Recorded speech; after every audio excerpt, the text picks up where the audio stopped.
नमस्कार दोस्तों, स्वागत है उत्तर प्रदेश के सबसे बड़े न्यूज चैनल में। चलिए जानते हैं आज के उत्तर प्रदेश के 25 बड़ी खबरें। आज की खबर में वृद्धा पेंशन स्कॉलरशिप, सोने चांदी के भाव। आज की न्यूज में माताओं, बहनों, बूढ़ों, छात्र छात्राओं के लिए बहुत बड़ी खुशखबरी आने वाली है। तो चलिए एक एक करके जानते खबरों को। इससे पहले चैनल को सब्सक्राइब करके बेल आइकन को दबा दीजिए। तो चलिए नजर डालते हैं आज की खबरों पर।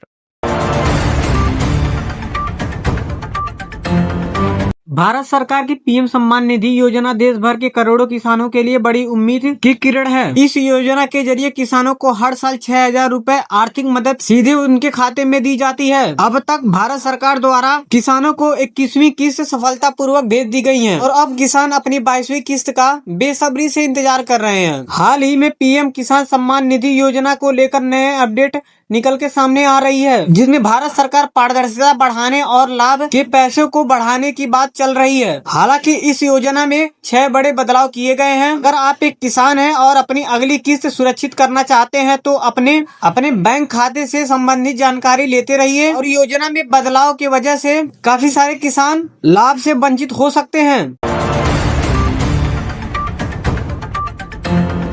उत्तर भारत के 5 राज्यों में भारी बारिश की चेतावनी दी जा रही है। साथ ही में 19 शहरों में शीतलहर अभी भी जारी है। असल उत्तर भारत के लोगों के लिए मौसम विभाग ने एक अलर्ट जारी किया हुआ है, जिसकी वजह से लोगों में चिंताएं बढ़ चुकी हैं। एएमडी के मुताबिक देश भर के 5 राज्यों में मूसलाधार बारिश और साथ ही में 45 किलोमीटर प्रति घंटा की रफ्तार से हवाएं चलने का चेतावनी जारी कर दिया गया है। वहीं अधिकांश शहरों में शीतलहर का प्रकोप जारी है।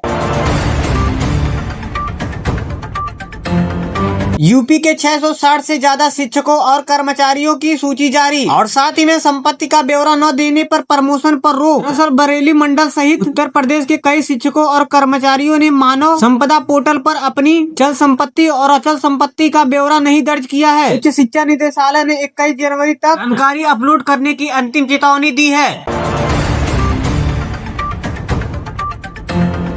यूसीजी के नए नियमों पर बीएसपी के मायावती ने दिया बड़ा बयान। दरअसल बहुजन समाज पार्टी की मुखिया मायावती ने यूसीजी के नए नियमों पर अपनी बड़ी प्रतिक्रिया जताई है। उन्होंने कहा कि यह नियम लाने से पहले सभी को विश्वास में लेना चाहिए था।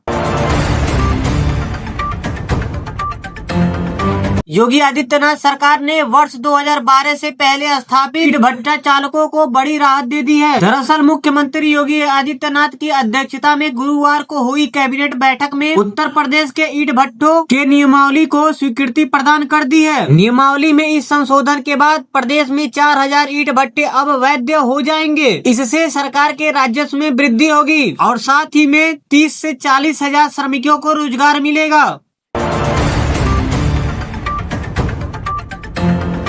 आशीष बनकर शाहरुख ने किया दुष्कर्म, अब छात्रा पर बना रहा था निकाह का दबाव। दरअसल ये घटना मुरादाबाद को बताया जा रहा है, जहां पर अमरोहा के शाहरुख ने इंस्टाग्राम पर आशीष बनकर हिंदी युवती को प्रेम के जाल में फंसाया और उसके साथ दुष्कर्म किया। बाद में वह अश्लील वीडियो बनाकर उसे ब्लैकमेल करता था और इसके साथ साथ धर्म परिवर्तन करने का और निकाह करने का दबाव भी डालता था।